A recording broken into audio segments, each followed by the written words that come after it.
Cheguei a tempo com os livros de literatura. Show!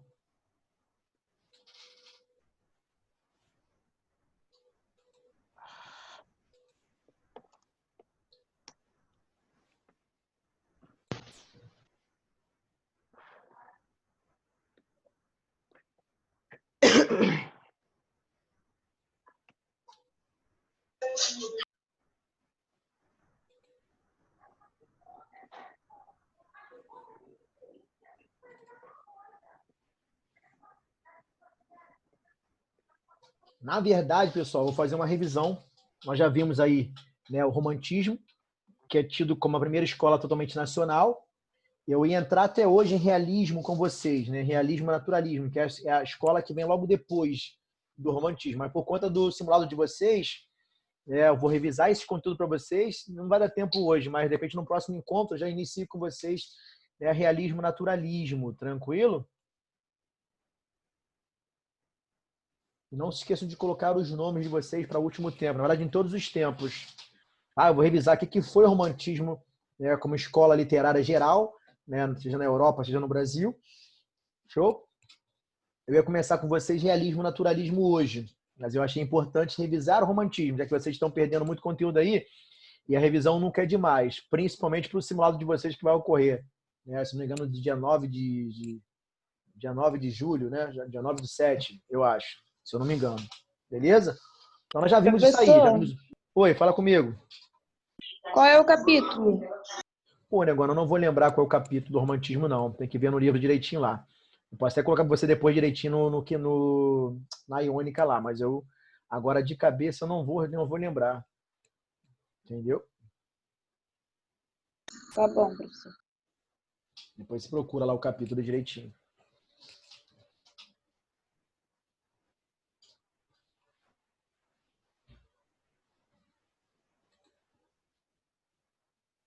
Vamos lá, né, amores? Romantismo, né? Escola literária, né? De forma geral, tanto no Portugal, na Europa, né? E no Brasil. Século XIX, 1836 a 1881, foi iniciado no século XIX, né? Termina também no século XIX, finalzinho do século XIX, início do século XIX, final do século XIX. Certo? Não, final não, né? Século XIX ainda, perdão. Vamos lá, então.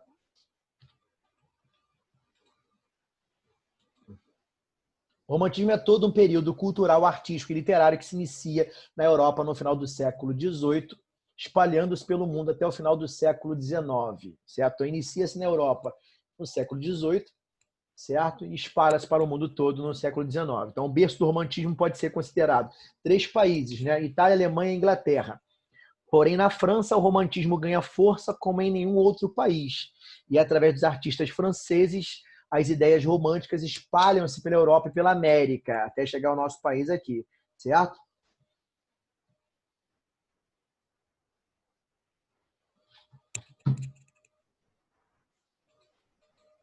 Então, antecedentes históricos, né? Como é que é o contexto histórico que acontece no mundo quando surge o romantismo aí?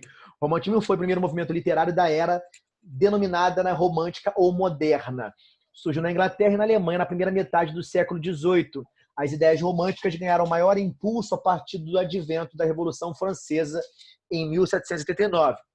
Show? E se difundiram pela Europa e pelas Américas.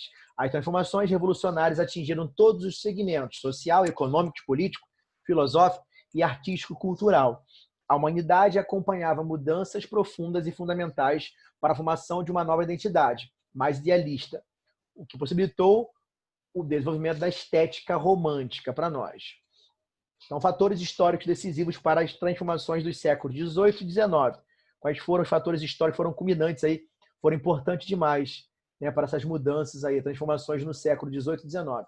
A queda dos sistemas do governo tirânicos, os ideais de liberdade e igualdade acompanham o romantismo de forma geral, né, esses ideais de liberdade e igualdade, formação de uma mentalidade nacionalista, né, aqui no Brasil, na verdade, surge o romantismo no Brasil, né, quando acontece, né, a independência política brasileira com Portugal, nós rompemos, né, com Portugal, nos tornamos independentes politicamente falando, e daí criamos realmente, né, o romantismo surge aqui para nós, perdão, o romantismo, a consolidação do pensamento liberal, a Revolução Francesa, a Revolução Industrial Inglesa, a Declaração dos Direitos, né, Universal dos Direitos Humanos também. São fatores históricos que culminam com o surgimento do romantismo no mundo, certo? Isso vai cair no seu simulado, então é importante que você olhe. Então, o romantismo, a arte da burguesia, a arte burguesa, né? Não é uma arte para os pobres, não, é uma arte burguesa, certo? A burguesia vitoriosa na Revolução Francesa experimentou franca ascensão e, afrontando os poderes da monarquia, exigiram seu espaço na estrutura sociopolítica, bem como o cumprimento dos ideais de sua bandeira revolucionária, a utopia, né? Liberdade, igualdade e fraternidade. Valorizaram o trabalho, né? O comércio, a indústria e todos os meios capazes de gerar lucro. Então, os ideais, né, da revolução seria, né, revolucionária seria liberdade, igualdade e fraternidade. São esses os lemas, né, que acompanham, né, o romantismo no mundo todo. Então, os burgueses ansiosos por adquirir cultura passaram a ser, né, mecenas, ou seja, patrocinaram a arte que correspondia aos seus interesses. Então, foi criado o drama, né, para o público burguês, inventou-se a narrativa em forma de romance, certo? O romance já foi inventado naquela época, ele vinha através de folhetins para os leitores ansiosos por consumir cultura e arte burguesa, né? Burguesistas, vamos dizer assim. São características românticas, né, que marcam o romantismo, né?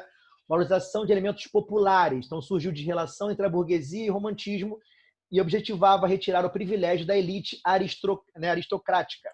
Intensificaram-se os temas ligados à vida, esse A aqui está errado, não é santo grave, à vida urbana, incentivou-se o público a participar de manifestações culturais, então teve incentivo, né? Nem à toa que lá no modernismo, lá aqui no Brasil, em 1922, 100 anos depois, né, da independência política, o modernismo surge realmente para trazer de volta, né, para incentivar de novo o público a participação de manifestações, né, culturais, né? Por isso que se reúnem lá em São Paulo, certo? Diversos artistas, né, literários, para tentar voltar, retomar, né, esse ideal aí do romantismo. Tranquilo? Imaginação criadora, libertação da arte agora afastada das rígidas regras clássicas. Então, o romantismo vai afastar um pouquinho. Vai ter liberdade ao escrever, liberdade de fazer a arte. Vai romper um pouquinho com aquelas normas rígidas das regras, aquelas regras rígidas, perdão, dos clássicos. Tranquilo? Liberdade para a forma e para o conteúdo, criação de mundos imaginários nos quais o romântico acreditava. Tranquilo? Então, assim, o romântico, né, o poeta romântico vai ter liberdade ao escrever. Não tem que ficar preso àquela rigidez clássica, aquela regra rígida, né, da poesia formal, né, cheio de inversões sintáticas, figuras de linguagem, para trazer um rebuscamento à obra. Então, o poeta romântico ele vai ter maior liberdade ao compor o seu poema, né? Seja para a forma, né, como toda a arte, como para o conteúdo. Tranquilo? O nacionalismo é importante demais, né? O louvor, principalmente aqui no Brasil, surge muito, né, essa ideia nacionalista com o nosso romantismo aqui. Por quê? Porque nós nos tornamos, né, independentes politicamente de Portugal. Então, tudo, né, nós rompemos com Portugal, né, e queremos realmente mostrar para todo mundo o valor que tem, né, a nossa nação. Então, surge aí, principalmente no Brasil, essa ideia do nacionalismo. Então, louvor e exaltação de pátria resgatava as origens de cada nação. Então, cada país tinha essa ideia do nacionalismo. Cada país valorizava elementos nacionais. Show? Valorizações dos elementos da terra natal, dos bens e das riquezas nacionais, das paisagens naturais. Então, a flora e a fauna, elas são colocadas em evidência em qualquer nação, né, onde o romantismo chegou, certo? Exaltavam-se ali as personalidades e os heróis da história. No Brasil, aqui, o nosso herói é o índio. O índio é colocado como o nosso grande cavaleiro medieval. Ele é colocado em evidência como o nosso grande herói, o nosso grande guerreiro. Show de bola? Algumas poesias que retratavam e colocavam o índio em evidência, elas foram resgatadas e implantadas, né, muitas vezes na área militar. Então, muitas músicas, quando vocês forem servir o exército ou passarem no concurso para sargento, outros concursos das áreas militares, vão ver muitos cânticos, né, e músicas lá do exército lá que foram incorporados, né, partiram de poemas, né, românticos, já que tinha noção de exaltar o índio, colocá-lo como nosso grande guerreiro. Então, muitas coisas foram resgatadas dali e implantadas, né, em cânticos militares, em músicas militares. Tranquilo? A intenção era valorizar realmente elementos nacionais. Show? Vou valorizar o que é meu, coisa que se perdeu há anos aqui, né, no nosso Brasil. Né? Valorizamos muito a cultura norte-americana e deixamos de valorizar o que é nosso. Há muito tempo isso, há muito tempo mesmo. Então, no Brasil, houve a valorização do passado colonial. O índio foi tomado como nosso herói nacional, repleto de glórias que só existiram, né, nos ideários românticos, porque não tinha conflito, não tinha guerra, mas o índio era colocado como nosso grande cavaleiro, nosso grande guerreiro, as guerras, os confrontos, certo? Realmente, quando o português chegou aqui, não quis confrontar o índio, né? Até porque estaria perdido, né? Isso, o índio conhece a mata como ninguém, então, assim, uma guerra, um confronto ali, né, com certeza os portugueses estariam em desvantagem, por isso chegaram, né, com jeitinho. Tá? Outra forma de nacionalismo brasileiro foi conhecida na terceira fase do romantismo, quando o escravo e os ideais de liberdade ocuparam os versos condoeiros. Então, assim, essa intenção de nacionalismo também apareceu na última geração, né, representada por nós, pelo nosso grande Castro Alves, conhecido também como, né, o poeta dos escravos, já que ele, né, ele colocou esse ideal de liberdade, certo, nos seus versos condoeiros. Mas por que condoeiro? Porque a terceira geração do romantismo, liderada pelo nosso grande Castro Alves, ficou conhecida como condoeira, né, ou social. Tranquilo? Por quê, professor? Porque tinha realmente a intenção de trazer algo, né, uma crítica social, e o pássaro condor na época era o pássaro que levava a mensagem de um lugar para o outro. Show? É só uma revisão, beleza, meus amores? Vocês já viram isso aqui comigo já. Então, a terceira geração, a última geração, era conhecida como condoeira ou social. Por quê? Porque o pássaro condor da época era aquele pássaro que levava a mensagem de um lugar para o outro. Então, a terceira geração do romantismo no Brasil, representada pelo Castro Alves, ela tinha esse intuito de fazer uma crítica à sociedade da época, a corrupção que existia, e principalmente uma crítica, né, à vinda dos navios, né, cheios de negros africanos para serem explorados, né, escravizados aqui no nosso país. Show? Passei aqui, ó, rapidinho. Subjetivismo, atitude individual e única. Vocês vão ver que a segunda geração do romantismo, principalmente ela, vai trazer esse subjetivismo, tranquilo? O eu é colocado em evidência. A poesia não assume mais os moldes clássicos, e sim a vontade do eu criador. Show? Então o cara coloca ali de cara os seus sentimentos, o que ele sente, perfeito? O próprio, né, Gonçalves Dias, representante da primeira geração do romantismo, né, conhecida como nacionalista ou indianista, já que ela abre para nós essa ideia do nacionalismo, né, de valorizar o que é nosso. Gonçalves Dias, né, coloca no seu texto, né, subjetivismo puro, certo? Vai colocar o que ele sente, a saudade do seu lugar de origem, aquela coisa toda. Show de bola? A vontade do eu criador. Egocentrismo, né? Isso, houve o triunfo absoluto do eu, o reinado da poesia confessional, no qual o sujeito no lírico declarava os seus sentimentos. A segunda geração do romantismo, né, conhecida como mal do século, tranquilo, ela era totalmente egocêntrica. Os poetas só colocavam em evidência, só evidenciavam, né, o seu sofrimento, as suas angústias, né? Aquela mulher amada a qual não tinham, né, contato, com a qual, perdão, não tinham contato, e assim por diante. Sentimentalismo, não é isso? Romantismo não pode deixar de aparecer o sentimentalismo. Analisa e expressa a realidade por meio de sentimentos. A emoção foi valorizada, né, em detrimento do racionalismo. Então aqui, ó, né, eu vou valorizar a emoção. No realismo, naturalismo, né, vocês vão ver que o sentimento passou, né? Vai ser algo mais objetivo, certo? O racional vai ser colocado em evidência, tranquilo? Por isso que as escolas diferem uma das outras. Tranquilo? O romantismo, sentimentalismo, subjetivismo, né? O realismo, naturalismo, né? Uma ideia mais objetiva, certo? O racional é colocado mais em evidência. Tudo que é demonstrado pelo realismo, naturalismo é de forma natural. A população, né? As periferias, certo? O cortiço, as pessoas, as doenças, tudo é colocado como de forma objetiva, né? E de forma mais racional, beleza? Então, botei assim, a supervalorização do amor. O amor foi considerado um valor supremo na vida, né? Já que é romantismo, né? O amor tem que imperar.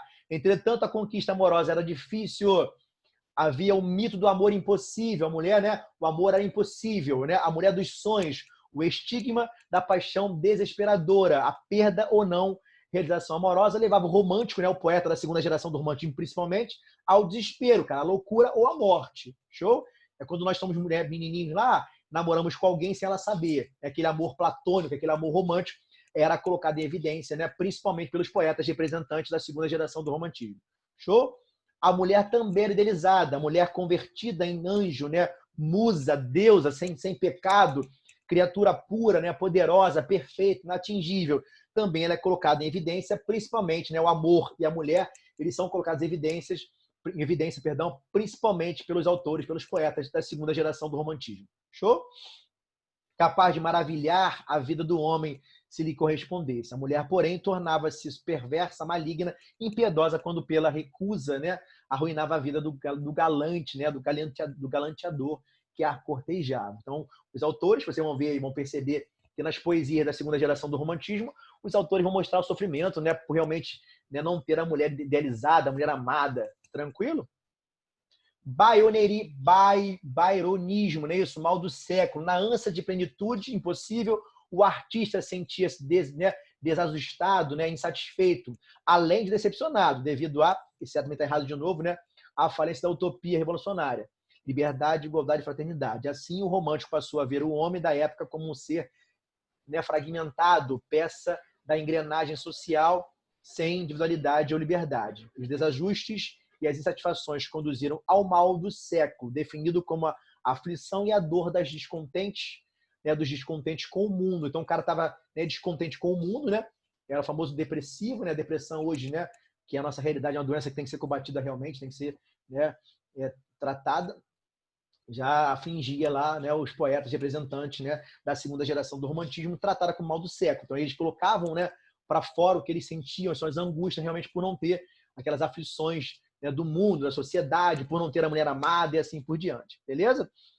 E a dor do descontente era a influência do medo da vida byroniana do poeta inglês Lord George Byron, protótipo do herói romântico, sombrio, elegante e desajustado. Perdão. Vou ter assim, um aspecto estilístico. Os românticos abandonaram a forma fixa. Beleza? Sonetos, odes, oitavas, né? Abandonam o uso obrigatório da rima e acabam valorizando o verso branco, né? Negam os gêneros literários em que abandonam o tradicional, fazendo com que alguns gêneros não fizessem mais parte, né? Como, né, a tragédia e a comédia, onde foram surgindo outros como o drama, o romance de costumes, entre outros. Então, uns foram perdidos e outros foram incorporados. Então, contribuições culturais. O romantismo promoveu uma ruptura com as concepções clássicas de arte, permitiu uma revolução cultural. Enriqueceu a língua portuguesa com a incorporação de neologismo. Então, nesse momento aqui, ó, nós começamos a incorporar, né, palavras novas. Né? O que é neologismo, professor? Palavras novas, criadas por nós. E a aproximação entre a língua literária e a língua oral e coloquial. Então, assim, aproximávamos, né, na poesia, uma linguagem mais comum a todos, a população de forma geral. Então, uma linguagem era mais coloquial, era mais oral, sem aquela formalidade, sem aquela coisa rebuscada, certo? A linguagem era mais, né, atendia ao público, de maneira geral. Show? Já que meu público, né, eu quero atingir o público de forma geral, a linguagem, se for muito formal, rebuscada, não vai trazer interesse do povo. Então, vou o quê? Vou usar uma linguagem mais oral, mais coloquial, mais informal, mais adepta, né, à população de forma geral. Tranquilo? Eu botei assim, ó, romantismo no Brasil, 1836, 1881. Marco inicial, pode ter no seu simulado aí, ó. Publicação do poeta, né, perdão, do poema Suspiros, Poetas e Saudades, de Gonçalves de Magalhães, em 1836. Então, foi o marco, né, o que marcou o início do romantismo no Brasil. Marco final, publicação de Memórias Póstumas de Brás Cubas, de Machado de Assis, em 81, que inaugura o realismo. Você vai perceber, Memórias Póstumas de Brás Cubas, tem até um filme que passa de vez em quando aí, onde ele, né, é um autor defunto, não é isso? Ó? Olha o nomezinho aqui, ó, Memórias Póstumas de Brás Cubas. Ele está contando as suas memórias, né, no seu leito de morte. Tranquilo? Mostra realmente a realidade, né, realismo, naturalismo, né, isso tudo que é natural, as suas conquistas, as mulheres, né, com quem ele se deitava, aquela coisa toda era colocada mais em evidência. Algo real, algo natural. Tranquilo? Então muda um pouquinho a forma de olhar. Sempre, né, vai surgir alguma coisa que vai marcar o início de uma outra escola. Então, a publicação de Memórias Póstumas de Brás Cubas, do nosso grande Machadão, traz para nós, né, isso, ó, o realismo aí, né, sai do romantismo e traz o realismo. Perfeito?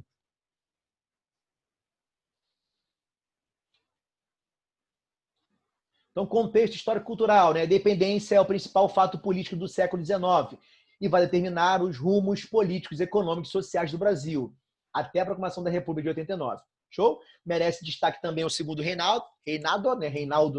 segundo reinado, em que o país conheceu um período de grande, né, desenvolvimento em relação aos 3 séculos anteriores. Apesar disso tudo, o Brasil continuou um país fundamentalmente agrário, cuja economia se baseava no latifúndio, na monocultura, na mão de obra escrava, infelizmente. Recém-independente, né, isso, o país procura afirmar a sua identidade, tentando desenvolver uma cultura própria, baseada em suas raízes indígenas ou sertanejas. No entanto, isso se faz a partir da reprodução dos modelos do romantismo europeu, o que reflete um caráter intrinsecamente contraditório ao brasileiro. Show? Então, gerações românticas, são 3, não é isso? A primeira geração é conhecida como nacionalista ou indianista. Tranquilão? Botei só nacionalismo aqui, ó. Era conhecida como nacionalista ou indianista. Por quê? Valorizava elementos nacionais, colocava o índio como nosso grande herói.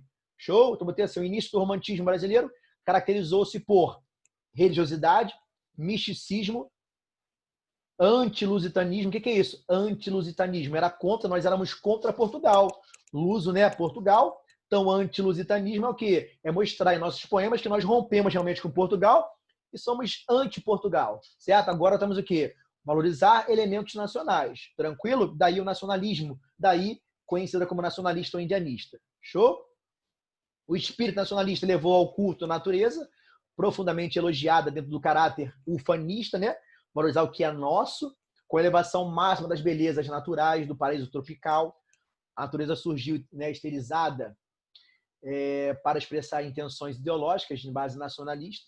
O gênero lírico era completamente cultivado ao lado da ficção e do teatro, de influência inglesa e francesa. Os autores que se destacaram foram Manuel de Araújo Porto Alegre, Antônio Teixeira de Souza, Domingos Gonçalves de Magalhães. Show?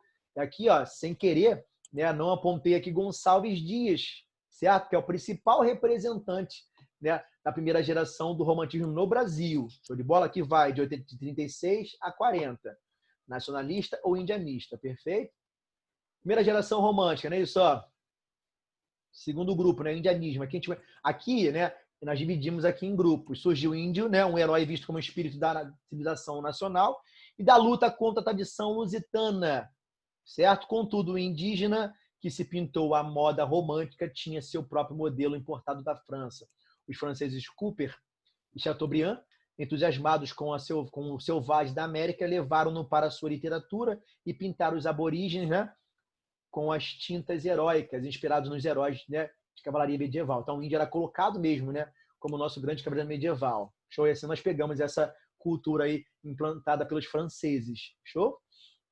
Antônio Gonçalves Dias, que é o nosso principal, e José de Alencar, principalmente escreveram, né, dentro desse modelo de índio idealizado como bravo, gentil, valente, nobre, corajoso, puro, belo, bom por natureza e capaz de todas as proezas em nome da honra e da glória. Foi o herói improvisado para configurar ideologicamente o que deveria ter sido o primeiro habitante do Brasil.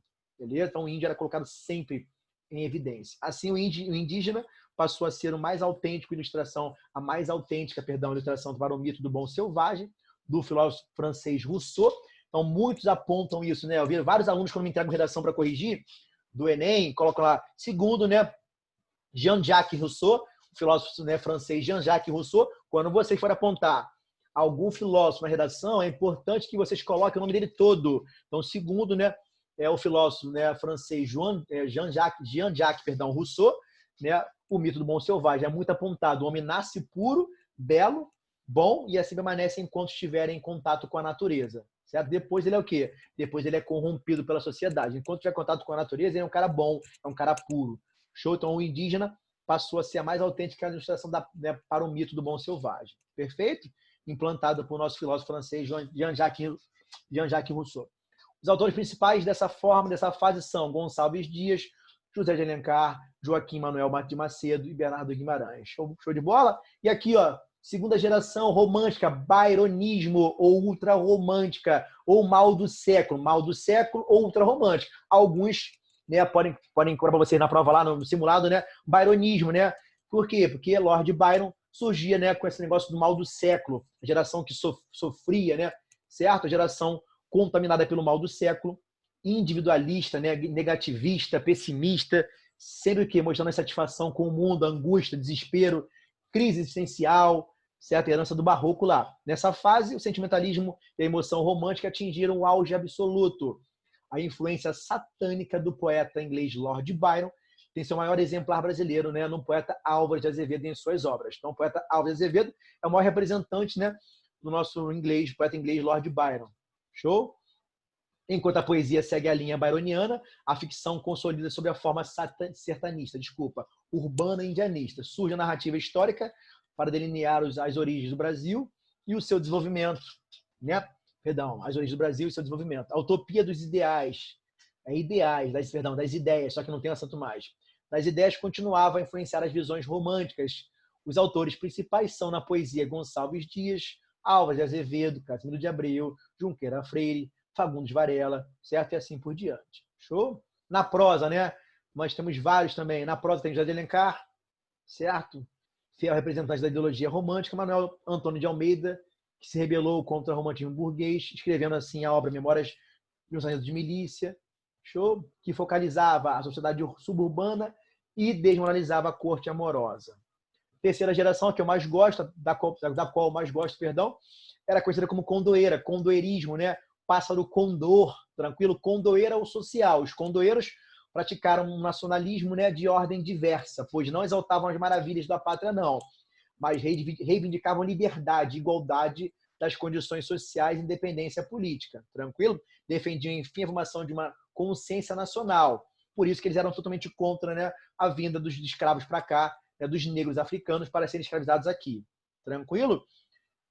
Então, o tom lírico não se limitava a cantar amores impossíveis ou desgraças amorosas, assim como faziam lá, né, os poetas da segunda geração do romantismo, porque se expandia para versejar sobre o erotismo do amor ou se coletivizava para expressar as paixões pelas causas sociopolíticas. Tranquilo?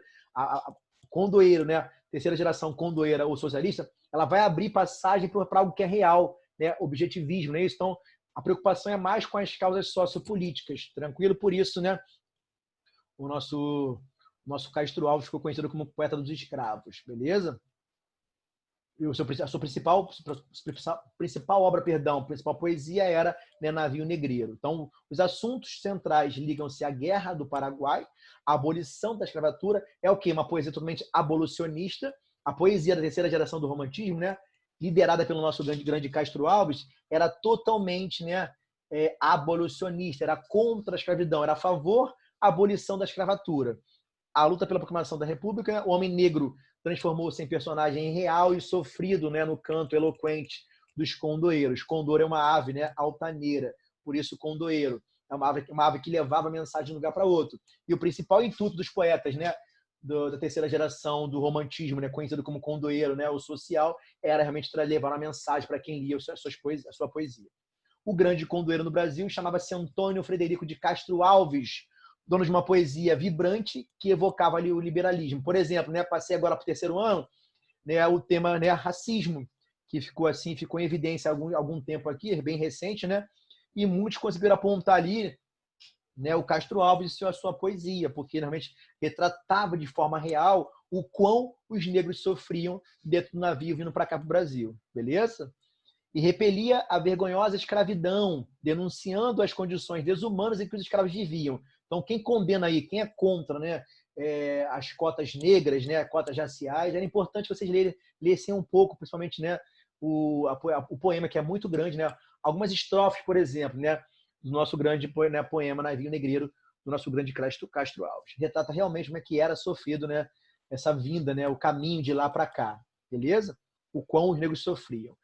A terceira fase do romantismo foi uma transição para o realismo, pois os condoeiros apoiavam-se numa filosofia de caráter humano realístico. Então, ó, realismo, né? Romantismo, né, subjetivo, realismo, né, traz o que? Algo objetivo. Então, assim, já vai abrir passagem, foi o que eu falei com vocês. A terceira geração de qualquer fase da literatura vai sempre abrir passagem para outra que vai vir. Tranquilo? Então, a influência de Vitor Hugo, as preocupações com a forma, o erotismo no lirismo amoroso demarcaram novos caminhos para a literatura, né, por vindoura, aquela que vai vir, tranquilo? Por vindoura, aquela que vai vir ainda. Então, abrimos caminhos, né, caminho para, né, o realismo e o naturalismo. Vamos falar na próxima aula. Os autores da terceira geração foram Joaquim de Souza Andrade, Souza Andrade, Tobias Barreto, né, Franklin Távora, Visconde do Tunai, show, e o nosso grande Castro Alves. Perfeito? Botei assim, ó, a prosa. Acabando já, tá, amores? Antes do período artístico romântico, né, as composições em prosa eram menos frequentes. Está acabando já, 10 minutinhos só. A prosa literária desenvolveu-se no romantismo. A espécie, né, a prosa, na verdade, desenvolve no romantismo. Né? O barroco só traz para nós, né, a poesia. Então, a prosa ela vai surgir para nós somente no romantismo. Surge a poesia e a prosa, né, os romances românticos. Beleza? A espécie preferida pelo público era o romance de temática sentimental. É o famoso romance romântico que nós chamamos hoje. Então, cultivava-se o gosto pelos folhetins, né? As novelas, né? Os romances eram publicados em folhetins, histórias de amor, né? Editadas em jornais, como capítulos publicados em... As novelas, né? Na verdade, as histórias de amor, elas eram publicadas nos folhetins, né? Saíam nos jornais, perfeito? Eram publicados os capítulos em série. Show? Primeiro romance romântico brasileiro, né? Datado em 1843, é O Filho de Pescador, de Teixeira de Souza. O romance que impulsionava o apego sentimental do público, né? Foi A Moreninha, de Joaquim Manuel de Macedo, uma história de amor convencional, publicada em 44, que fixa os costumes da sociedade carioca da época, contaminada por francesismos. Show? Tipo de romance: romance histórico indianista, né? Romance regionalista, vai tratar... O que é o romance histórico indianista? Coloca o índio, evidencia o índio como nosso grande cavaleiro medieval, nosso grande herói. Show? As histórias dos índios, tá? Romance regionalista mostra a parte regionalista realmente, romance urbano, né? E romance analítico. São principais autores, né? Em obras de prosa: Bernardo Joaquim da Silva Guimarães, certo? Ó, principais obras: Lendas e Romances Históricos, Lendas e Tradições da Província de Minas Gerais, O Ermitão da Glória, regionalista, O Garimpeiro, seminarista, Escravizaura também. Show? Seminarista é a sua obra mais notável, na qual se critica o celibato, né, clerical, e apresenta o apelo ao sexo, contrário à corte amorosa do romantismo. Temas característicos: romances basicamente regionalistas, como uma íntegra amorosa indispensável, desenvolvida entre personagens boas ou mais ao extremo. Paisagens minuciosamente descritas e hábitos regionais, né, do povo mineiro, colocado em evidência. O Tunay, né, Alfredo Tunay, Visconde do Tunay, assim conhecido, é autor de uma dos melhores romances, né, regionalistas do romantismo. Perfeito? Principais obras: Inocência, A Retirada de Laguna, O Encilhamento, Manuscrito de uma Mulher, né, A Mocidade de Trajano. Então, principais características dos temas. Em Inocência, né, uma das obras mais importantes de Visconde de Tunay, utilizou-se uma linguagem adequada para descrever a paisagem do sertão, né, representava o sudeste de Mato Grosso, e ainda ficou, né, a fala popular. É importante, como o romantismo traz essa liberdade, né, eu vou adequar a fala popular, certo? A fim de envolver o leitor, de acordo com a mentalidade romântica, inventou, né, em Sentimento de Amor Impossível, entre a Bela Inocência e Cirilo. O caso amoroso tem um final trágico, pois o rapaz é assassinado e a moça morre consumida pelo desespero da paixão. É uma reprodução fiel, né, de Romeu e Julieta, certo? Show, meus amores. Olha só, vou parar por aqui, que tem muita coisa somente para falar dos autores, tá? A gente pode falar num próximo momento. Tá acabando aqui a nossa aula, tem que ficar gravada. Show de bola? Foi mais uma revisão do romantismo para vocês, tá? Gonçalves Dias foi ele quem consolidou o romantismo brasileiro com sua poesia de alta qualidade.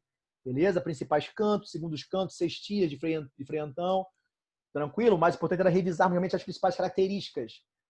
Aí botei aqui, ó, né, a Canção do Exílio, né? Minha terra tem palmeiras, onde canto sabiá. Reparem que ele vai colocar o quê? Ele vai evidenciar, né, a fauna e a flora brasileiras. Palmeiras é uma árvore nossa, sabiá é um pássaro nosso. Nosso céu tem mais estrelas, nossas vasas têm mais flores. Aqui no Brasil, né?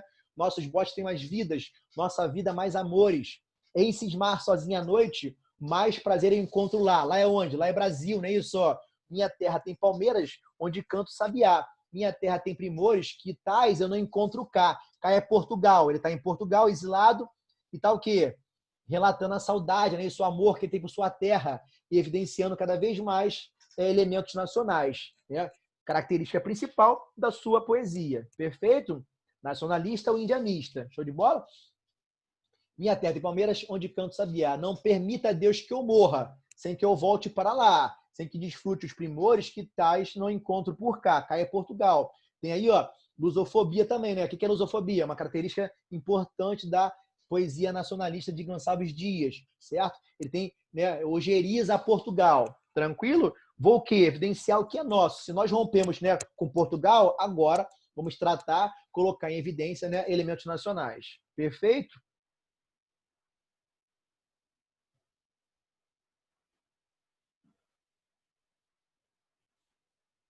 Então aqui, falei dele já. Joaquim de Souza Andrade.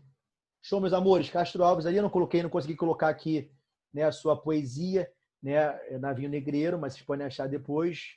Show, meus amores. Fiquem com Deus aí, ó. Grande abraço a vocês. Até a próxima. Tchau. Tchau. Tchau, professor. Tchau, Valeu, valeu. professor. Tchau, amor. Fiquem com Deus.